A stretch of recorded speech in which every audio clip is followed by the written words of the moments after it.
Bonjour. Dans cette vidéo, nous allons aborder la séquence 7 qui parlera des racines carrées. Donc, il s'agit ici de la vidéo S07V01. Alors, tout d'abord,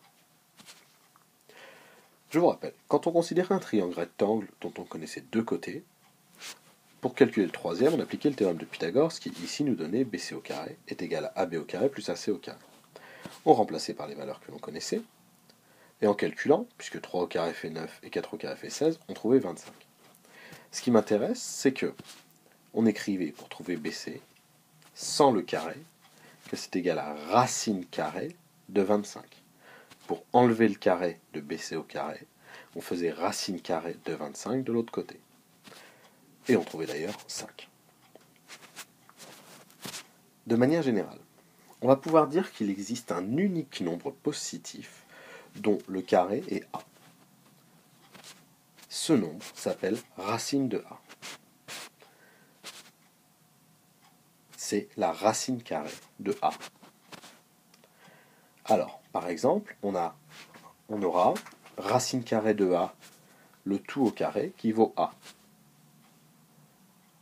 avec le symbole qui ressemble à un V, qui sera appelé radical. Par exemple, on aura racine carrée de 37 au carré, qui fera 37. Bon. De plus, nous savons que racine carrée de 25 est égale à racine de 5 au carré, puisque 25 vaut 5 au carré, ce qui nous donne 5. Ça marche avec n'importe quel nombre. Donc on pourra écrire que racine carrée de A au carré est égale à A. Par exemple, racine carrée de 42 au carré fera 42. Alors, si on s'intéresse par exemple au nombre 169, 169 c'est 13 fois 13, c'est-à-dire 13 au carré. Donc la racine carrée de 169, ce sera 13. On remarque que racine carrée de 0, comme 0 est la même chose que 0 au carré, vaut 0. Et que racine carrée de 1 vaudra 1 aussi.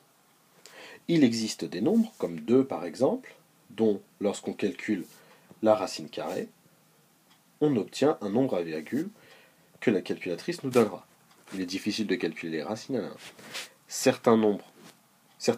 La racine carrée de certains nombres nous donne des entiers, mais la plupart du temps, cela nous donne un nombre à virgule. Au revoir.